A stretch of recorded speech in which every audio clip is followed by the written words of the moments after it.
Alrighty, welcome everybody. On behalf of the Florida Department of Health in Volusia County, welcome again to the 2021 Path for Hope Virtual Summit.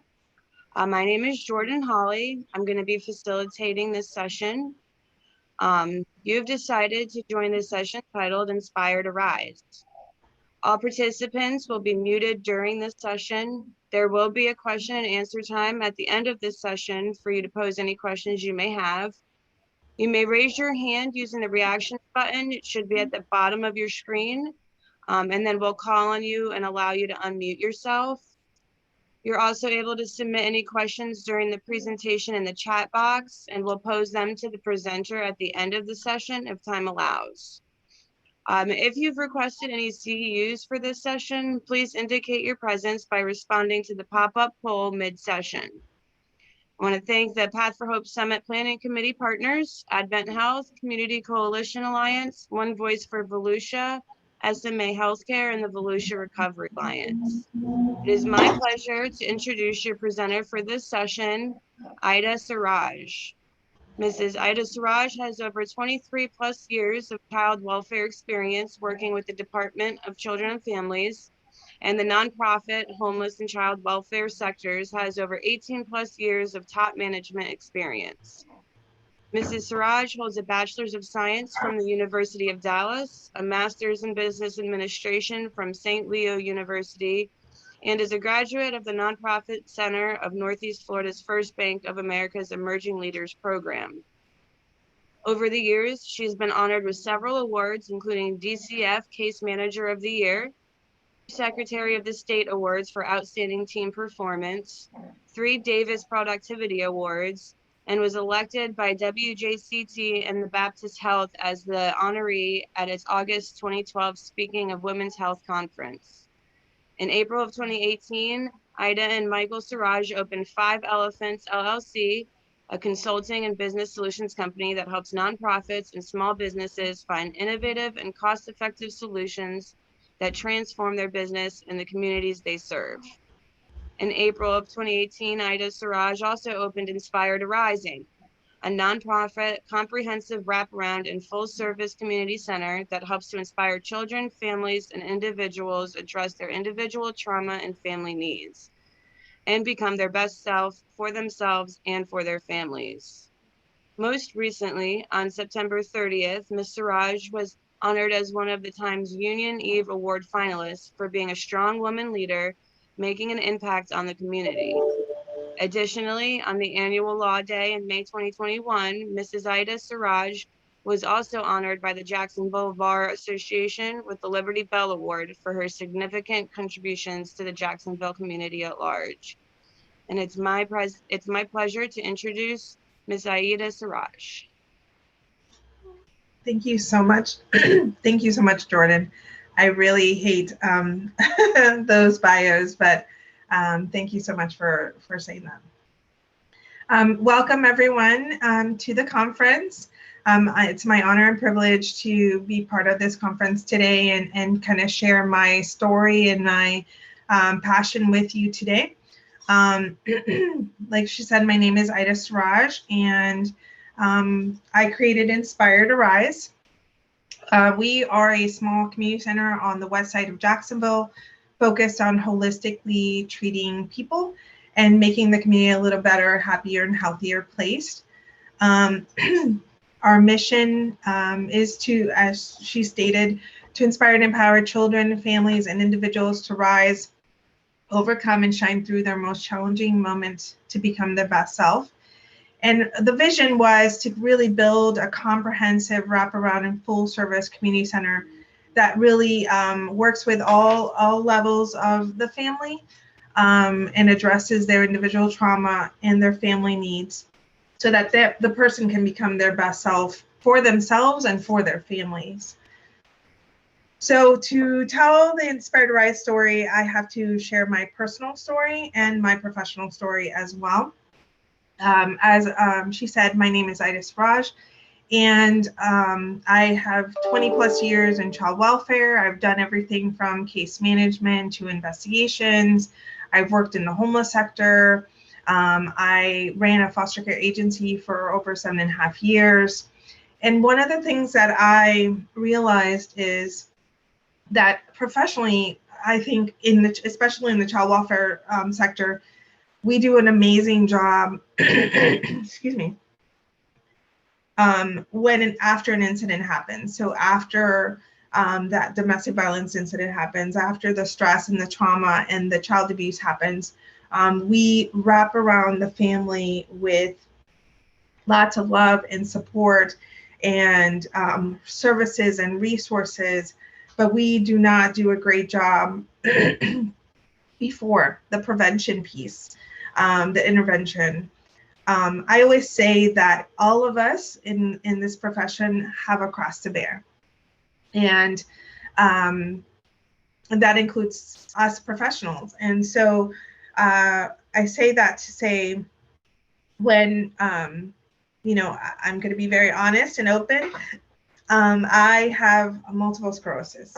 I have, when I had my first child, I had severe postpartum depression while still working at DCF. And I had complications with my medical because of that child. Then my husband and I, who are high school sweethearts, and we've been married for 21 years, we couldn't have any more children. And so all of these very complicated and complex things that happened to me professionally brought us to make a decision as a family to adopt. And so we adopted this, we got matched with this amazing little boy, who his name is Sammy. We named him Sammy. And he was substance exposed and severely neglected. And because of that, he had lots of trauma, lots of little trauma. When we got him at 18 months of life, he would scream and yell and self-harm, and we didn't know how to help him. We did not know how to navigate this, and this made us really angry, because we both, my husband and I, work in this system, in this very robust system, and we should know where to go to get him the help and us the help for him that we needed. And this is back in 2014 when he was matched with us, and it took us another 3.5 years to get him diagnosed. And during our journey of getting the right treatment and the right diagnosis and the right insurance and the right support systems in place, I realized there's gaps in the system, and that should not happen. And I apologize that these things keep popping up.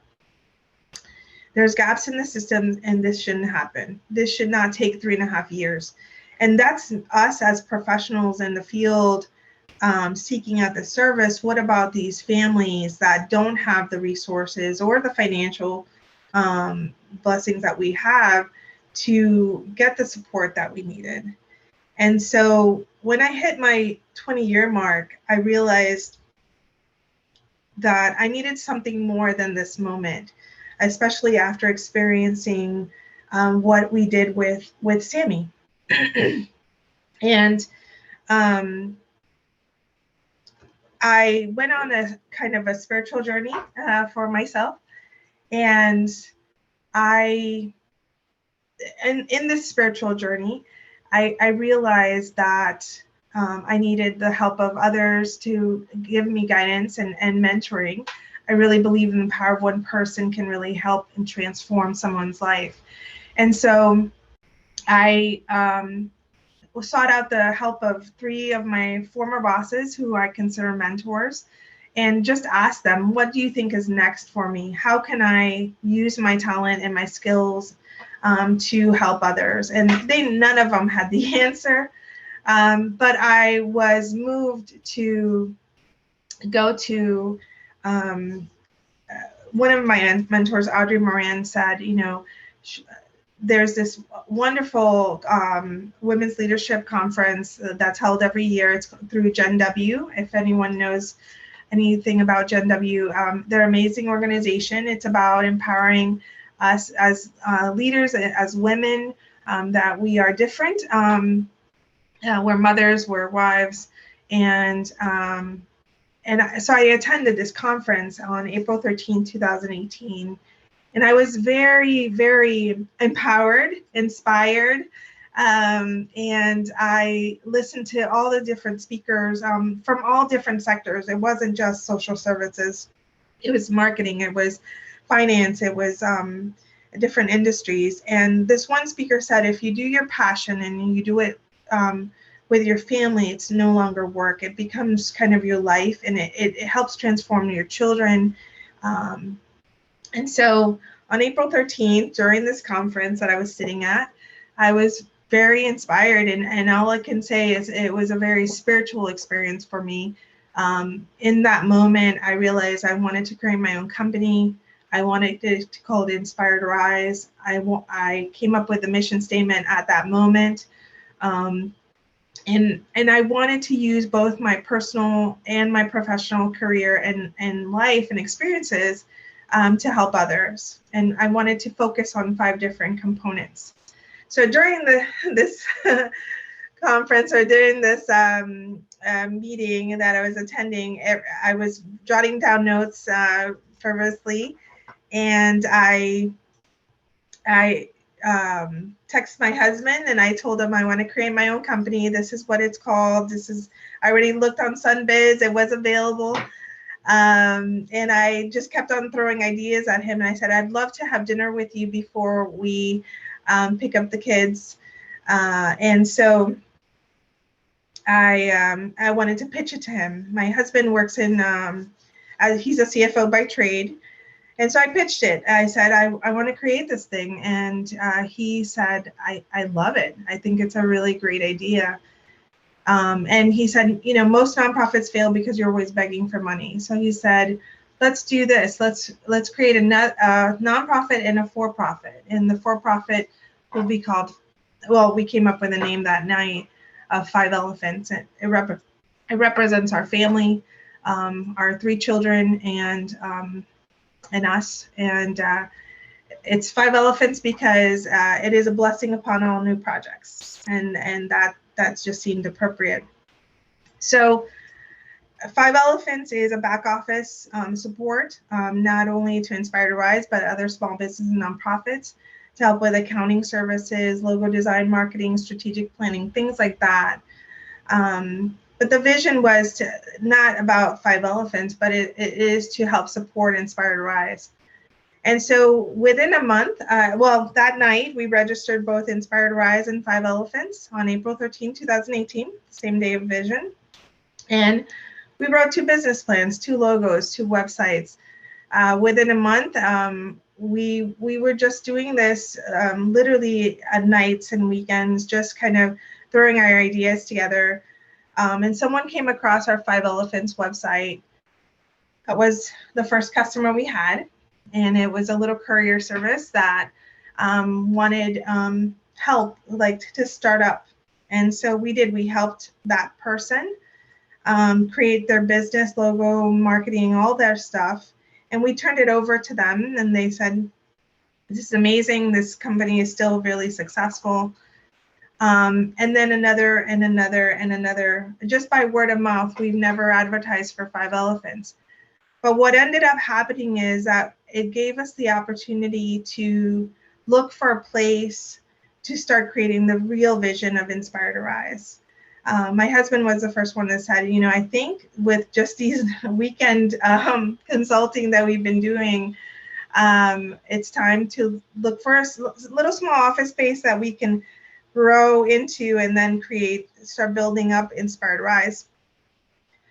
So the rest of the story is just what I always say, kind of a blessing or opportunities that have happened to come across our way. So fast forward to June, I went to a realtor I trusted, and I said, I'm looking for a little real rental space that I would like to. This is 5 Elephants, but this other big vision is Inspire to Rise, and I want to create this comprehensive center. And the realtor her name is Amanda Kincaid, she said, it sounds like a little community center. And I'm like, that's true. That's the first time that anyone has said those words, community center. And it was true, that vision. So she brought us to this place. It is a 4-acre former Faith Lutheran Church, 3 buildings and a house on the property, campus that the congregation that was established in 1956 had aged out. And it was basically desolate. It was not being used. It hadn't been used in 3.5 years. It was on the market for sale.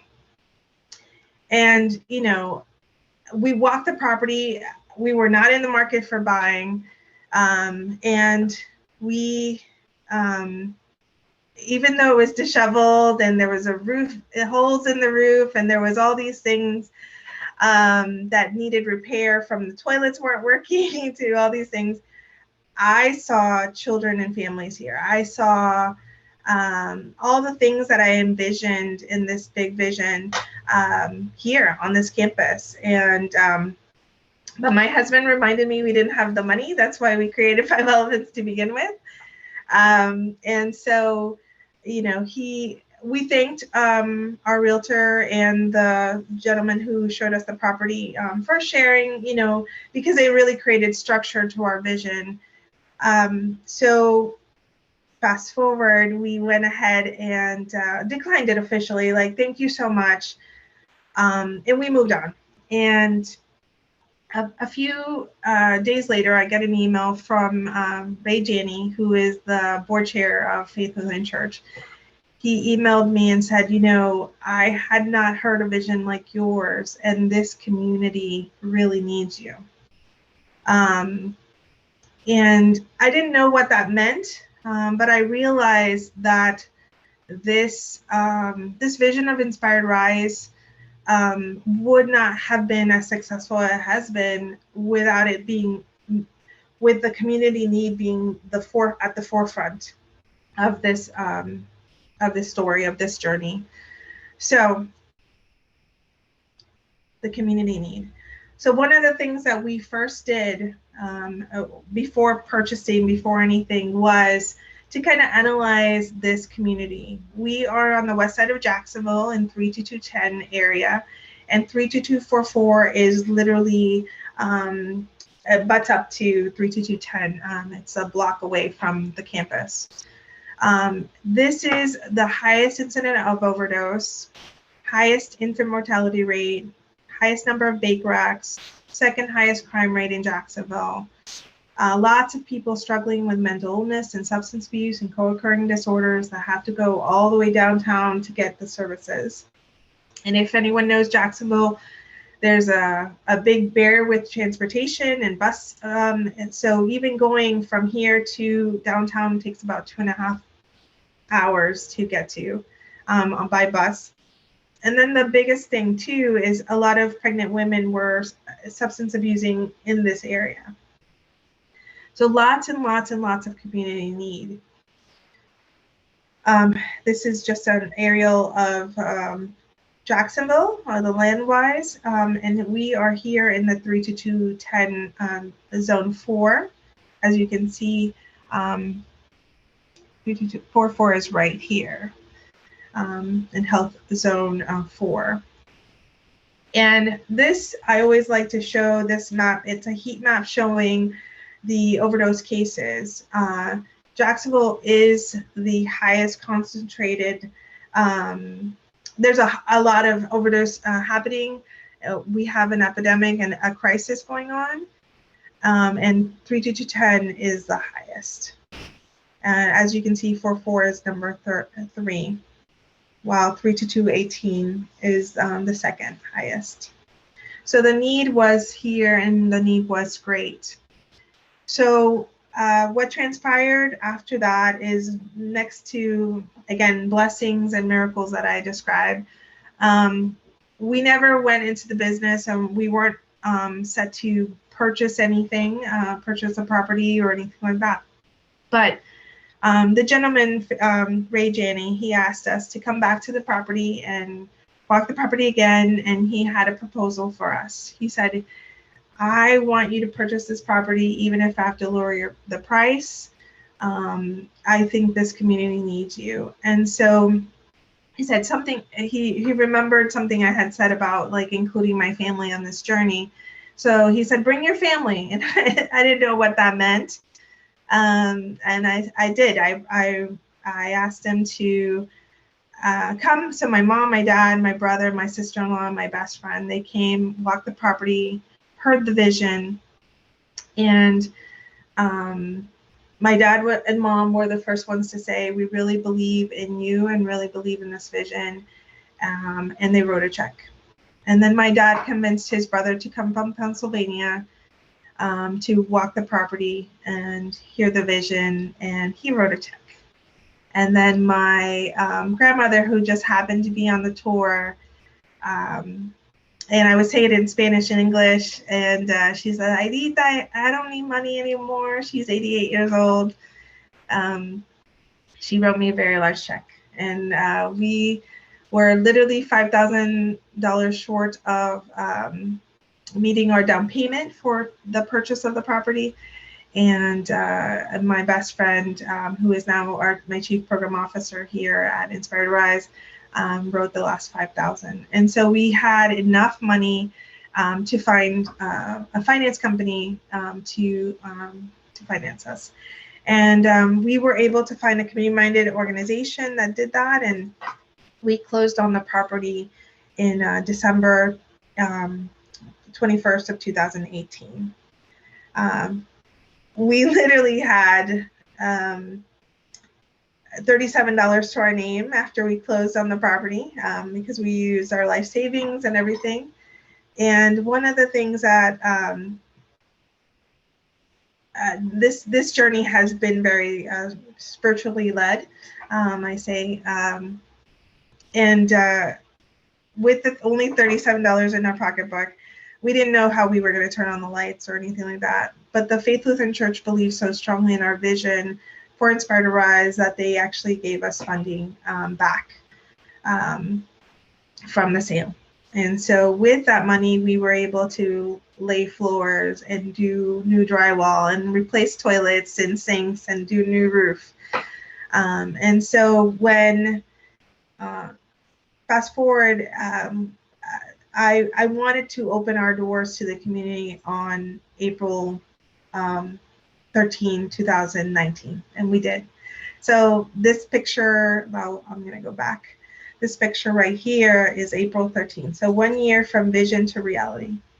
And we cut the ribbon and we did an open house, and we expected just a handful of people. And we actually got media coverage, which I wasn't expecting. And a little bit over 300 people showed up to the event, including lots of community people trying to know what we're trying to do. And so, of course, I always like to throw a community party. We do block parties here. And so, I'm so sorry, I went ahead. So we throw lots of block parties, and so that's how we were able to get a lot of people and create that awareness. So the campus transformation, when I was putting this PowerPoint together, it was actually very moving for me because I was looking for pictures to show you what it looked like before. I don't have those on this, but this is what we do look like now. But just so that you, the toilets didn't work. There was a hole in the roof. There was water in the third building. The only thing that was intact and in good condition was the sanctuary itself. But this is our Inspired Rise campus and our lobby area. These are two of the buildings. This is a sanctuary portion of it. This is another space. We've converted what used to be the different like classrooms for Sunday school to be spaces that are visitation therapy rooms.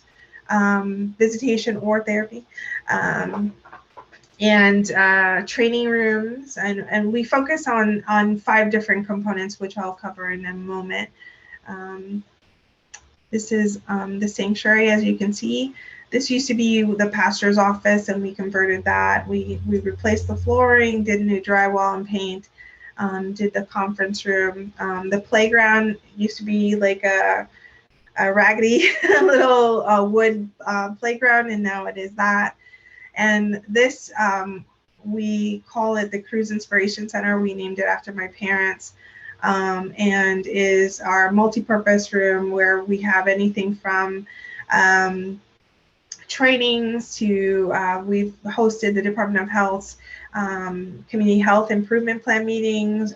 Drug-Free Duval has done classes in there. We do outpatient treatment classes there, hip hop dance, yoga, any multi-purpose things in this space. 1 second. So just to give kind of perspective and timeline, this is our timeline. April 13, 2018, obviously was the vision. We registered the company. We became incorporated as a 501c3 in August of 2018 when I started seeing that the property was going to happen. Then we obtained the property on December 21st of 18. We opened our doors in April of 13. Then we were, I have had experience opening up programs in other jobs that I've had in the past. So when, again, as things started becoming real, we worked towards becoming a community behavioral health center through the Agency for Healthcare Administration. And in May 1st, after our audit, we were blessed with that opportunity. We received a grant through the Partnership for Mental Health through Baptist and the Dolores Bar Weaver Fund in August of 2019. In September 23rd, 2019, one of the things that I always do constantly is give tours and share the vision. This is what I want to accomplish with this area of need. And we had I toured the Volunteers in Medicine CEO, Jennifer Ryan, and I said, one of the components that I'm missing that I do not have talent in is medical. And I'd love to have a medical component on our campus. And so we went together on a city grant, and they were approved in September of 23 of 2019. And we opened that clinic in June of 2020 in the midst of COVID. Oh, sorry. The next opportunities that we've had is we went after an Azalea Healthy Start grant or contract, and we won that grant, so that Azalea is specifically working with substance abusing or postpartum moms all the way up to the child's 3rd birthday, and it's focused on prevention. It's focused on community education and care coordination. So lots of community education on that component. Then during COVID, I was blessed with LSF Health Systems approving substance abuse intervention and treatment component. So we call that program the RISE program. And that was in March of last year. And so we were starting to build our outpatient treatment services during that time. We became officially licensed through the Department of Children and Families to provide that service for outpatient treatment in September of 2020. And then this year, we were approved by LSF Health Systems to create the SAMI project, which was, as you heard, named after my son, Sammy. And it is focused on actively using pregnant women and then up to the child's 1st birthday if they've been substance exposed. And that one actually made me cry because it is the vision of why Inspired Rise exists, and really using all the services and the wraparound support. So, and in March, we were, one of the missing components was peer services, and we were granted that grant through the Overdose Action grant for peer community advocacy, which is under the RISE program. So our focus with Inspire to Rise is focusing on those individual and family protective factors, integrating those struggling with substance abuse and mental health back into the community, addressing and reversing the effects of trauma, serving as a resource center, promoting those protective factors, breaking the cycle of child abuse and neglect, of course, addressing those struggling, and that's some needs of those struggling with poverty, and then assisting with the personal growth and overall wellness of those who we serve. And in the end, and we say this all the time, our mantra is stronger families equal a stronger community. So these are all of the services that we offer. In my vision always, I wanted to focus on 5 different components, community behavioral health being the first one. So that's psychiatric, that therapeutic service, that substance abuse outpatient treatment and intervention, psychosocial rehab. Then we have the community education services. That's your individual parenting, the life skill classes, the tutoring, respite support, visitation support services, those things. Then community services and resource connection. One moment, I think there's, so community resources and service connection. So those support services that anyone can come in and get that support. That goes from, we have a food pantry, we have Narcan, we have DisposeRx, we have diapers, we have anything that can help support anyone that comes through the door and says, I need help. We are an access site to do benefits. And then we have, like I mentioned before, the SAMI project and the Azalea project. The SAMI project is more intense with higher level of usage, people on methadone, and we do weekly contact, while the other, with Azalea, it's ongoing, so it could also include the history of substance abuse. And then and one of the other things that the services that we have is inspiring through the arts. And to me, art was one of the very important. We always say it's therapy without being therapy. We included this because while my husband is a CFO by trade, he loves to paint oil on canvas. While my son, my oldest 13-year-old, he has ADHD. And so, but when he draws and he paints, that's his zen. That's his, peace of mind. And for me, it's dance, Zumba, things like that, yoga as well. And so I was really, I really wanted to, not that that's our talent, I wanted to build partnerships and relationships with other organizations so that we can provide these services. So we have partnered with the Right to Change youth movement for spoken word classes here on our campus. That's offered free to the community. We've partnered with the Center for Children's Rights for the Teen Healing Circle. We are partnering with Yoga for Change to offer yoga on our campus, but I did at one time have a yoga instructor on our team. And now we have youth cooking classes with our partner, Tamika School of Epicure. They have Saturday classes from 11 to 1 where children learn not only like how to read ingredients, what is healthy choices, and how to pick simple ingredients but yet make a very nutritious meal. And it's really powerful. It's just, it's so exciting, and they wear their little chef hats and everything. And it's free, to the community.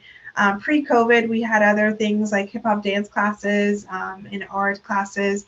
But because of COVID, we stopped that during last year and have now restarted a lot of the relationships again. And like I said, the last component that took me a while to get and to obtain the funding for is our peer community advocacy. We really believe in the power of one person can really impact the lives of others. And so through the peer that they have their own recovery story, they're able to really impact and engage individuals that we normally would not be able to engage. And they convince them to stay engaged and stay on their recovery journey. So those are the services we offer at this time. So this is our team. We have a little bit over 26 staff, and that includes independent contractor staff, volunteer staff, and now most recently I was able to add through our contracts and grants employees, which I'm really excited about. This is the first year. This is the first year that we have employees. In the past, I will tell you that I volunteered for a good almost year and a half, almost 2 years, and my chief program officer as well. But we got through those humps to where we are now. These are also all of our partnerships that we have established with community partners. So how do we do this? And we focus on the comprehensive array of services. We do the individualized treatment or service plan. So we try to make it as unique as possible for each individual that walks through our doors. And we share the responsibility as a team so that it's that team approach. So it's not putting the burden on anyone, including our community supports and community partnerships that we have. And then we shift that from promoting empowerment instead of dependency. So just so that you see our alignment with addressing the 6 protective factors, all of our services that we offer are in alignment with each of the different things, from concrete supports, like I mentioned before. We have the food pantry in partnership with Jewish Family Community Services. We get Narcan from JFRD, which is, Jacksonville Fire and Rescue Department. We're a distribution site for them. We have a partnership with Baby Love and also with Northeast Florida Diaper Bank. And so we get diapers for free and other baby supplies. We have feminine products that we receive from Volunteers in Medicine. And just those different concrete supports that anyone coming through our doors can say, I need help, and we can try to provide that for them. Knowledge of parenting and child development is through a number of our community education classes or our partner classes that we have. Nurturing and attachment, the same. Social supports is any of our from the arts classes that we have to psychosocial rehab or respite services. Social and emotional competence of children, and then family functioning and parent resilience. So that's anything from treatment services that we offer for RISE, or our mental health services that we offer as well, and the SAMI project in Azalea. Okay, so our census has continuously grown. Of course, back in 2019, we had to do a lot of outreach and a lot of community, we call them community block parties, to try to engage the community and create the awareness, and also build relationships with a lot of community partners to get to where we're at. Since April 2019 to now, we have offered over 9,000 services to the community, provided over 9,000 services to the community in an array of ways. So someone could come just for a food pantry and then realize, oh, we have these other services. Okay, now I'm coming to the cooking class. Oh, I'm struggling with depression. They can receive therapeutic services here. If they're struggling with substance abuse, they can do that here. They can, and now that we have volunteers in medicine on our campus as well, they can receive the medical services, or even if they, the spiritual aspect as well. So I always like to give the example, we've had where someone comes in for visitation services. We had a dad that could only do Sundays, and our visitation services are offered 7 days a week, 8 a.m. to 8 p.m. And it was a Sunday, and the caregivers that had the child said, well, that's our church service. We don't want to interfere with that. And so the community educator informed them, like, hey, we have a church on our campus if you want to attend there. And so they did. They attended the service while the visitation was happening in one of the visitation therapy rooms. So it's just being that creative, multi-versatile campus that we're able to meet everyone's needs. So the ultimate impact is basically to address those mental health and substance abuse, misuse issues. And like I mentioned before, reduce the number of child removals, reduce that infant mortality rate, reduce the number of children born to the neonatal abstinence syndrome, and of course, ultimately reduce the number of people involved with the Department of Children and Families or even the criminal court system. I even say that the simple act of having someone having these youth in that cooking class on a Saturday, or having that youth sit through that poetry class and learning different ways. One, you're teaching that youth how to use their voice and for good, and how to project it, and how to be confident to express your opinions. But also you're getting them off the street so that they're involved in a really positive activity, or and they're learning life skills that they can use for the future. I always say that our greatest success is our collaboration with partners, and that is ultimately what has made Inspire to Rise unique and successful. It was never about myself or my family or just our own little services. It was about how can we collectively as a community come together and meet each of our needs to make an impact on the community. And each of the organizations that we partner with has their individual mission and their individual service and their individual expertise, and they bring it to the table here. So we offer opportunities for that sharing and collaboration, but then together collectively we're able to make a bigger impact. And these are just examples of all of our partners. So I wanted to just show you more pictures because their pictures are very powerful. This is the Volunteers in Medicine Clinic. We have been described by someone as the IKEA of social services, which I thought was really great.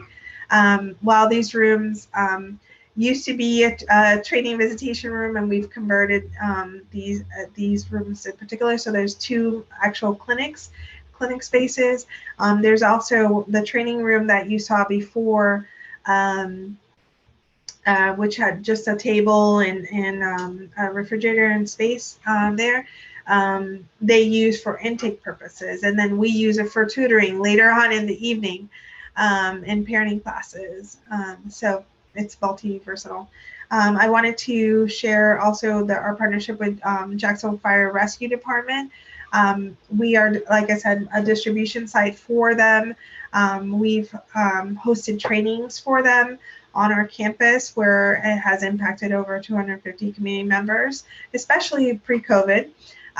Post-COVID, it's mostly distribution of Narcan, which we include during our SAMI project and Azalea project.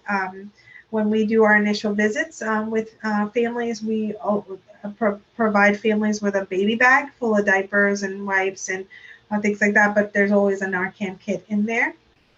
Um, and then we do an annual day of giving. It's during Thanksgiving, where we partner with a lot of great organizations, including JFRD, where we have the Narcan kits inside the food baskets that we hand out to the community.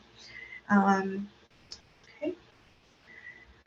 Again, pictures are powerful. These are just examples. This is the day of giving, 150 food baskets. We partnered with Providence Christian Fellowship, Sacred Heart Catholic School. They provided the turkeys and the food. We partnered with JFRD for Narcan, Volunteers in Medicine for their liquid IV, and then just other resources from Jewish Family Community Services. And we do it every year. We've done it since 2019 and every year thereafter. This is our hip hop dance classes, our yoga, the cooking class. This picture is regarding, we did Overdose Awareness Day on August 30th, and we created awareness kits full of feminine products and hygiene and safe sleep information, Narcan kits, of course, Dispose RX and doTERRA. And we went out into communities here around 32210 and provided that. Again, very powerful. We had people, one that knew about Narcan and said, hey, you need to hit up that house over there down the street. Because they have a lot of active usage, and 911 is always being called to the house. So we went out to wherever we were told to go, but then we also went to, there's a gas station here on West Connect, where when we showed him the awareness kits and the Narcan, we explained what it was. He's like, oh my God, I didn't know it existed. And he said, I have overdoses all the time that happen where someone comes in and says, I need to use the bathroom. And he has found people passed out, in an active overdose situation where he's had to call 911 several times. And so to be empowered with having Narcan and being able to do something about it to prevent it.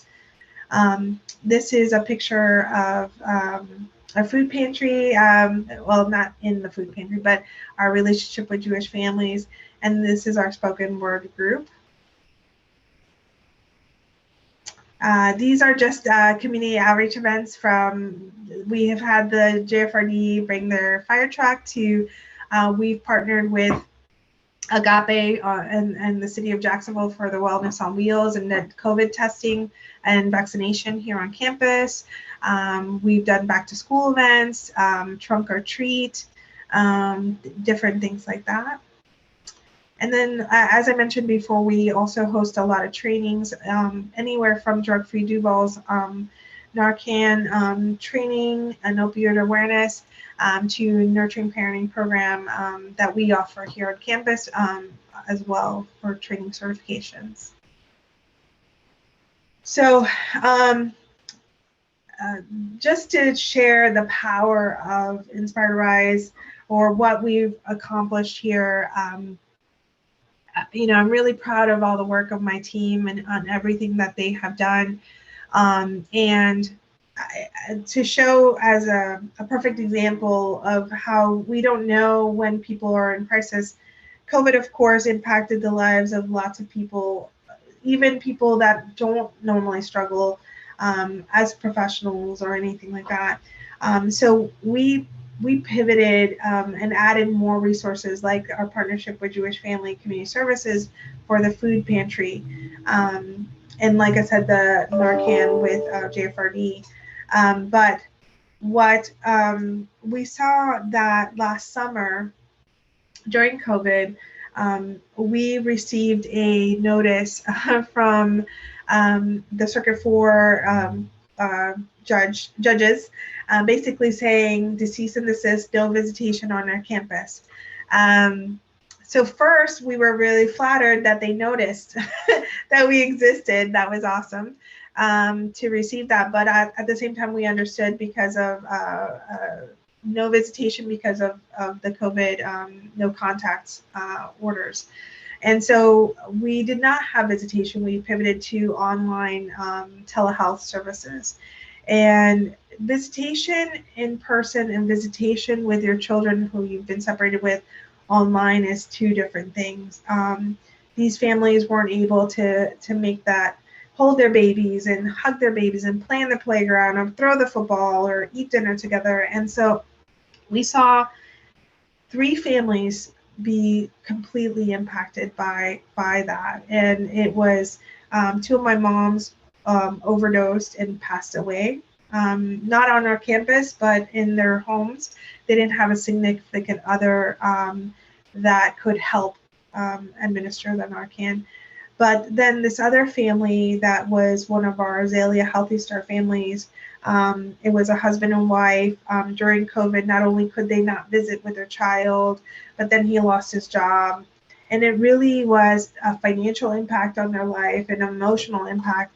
And he overdosed, but his wife had one of our Narcan kits that they had received from us and was able to administer it. And because of that, he survived, of course, but was able to really see the power and impact, and got help from us in other ways, and not only through our care coordination of support services, but other resources that we were able to provide. And this family was so involved in our life that when they had another child, and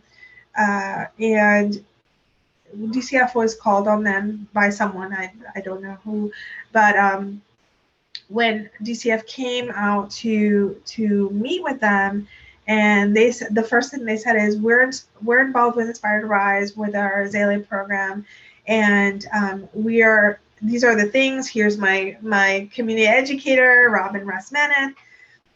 We were able to show that they had made changes in their life. They had, even though that one moment of weakness was there, that they had made, they were holding each other accountable. They were in treatment. They were receiving the support services they need. And because of that, DCF had made the decision to allow the child to remain with them. And so, and they're doing well. They're staying strong. So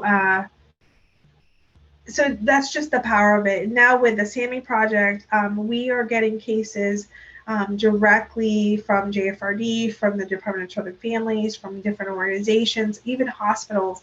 If a child is born substance exposed, or if a child has been,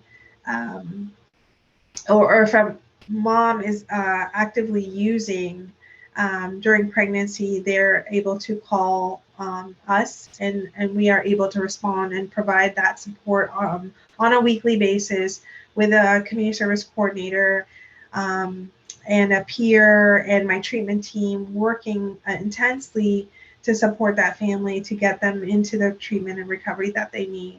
And we opened that program, SAMI Project, in April of this year, and since then we've already received 225 referrals. So the need is great, and the need is there, and we're here to provide that support. So that's who we are. That's Inspired to Rise, and that's my journey story. Any questions?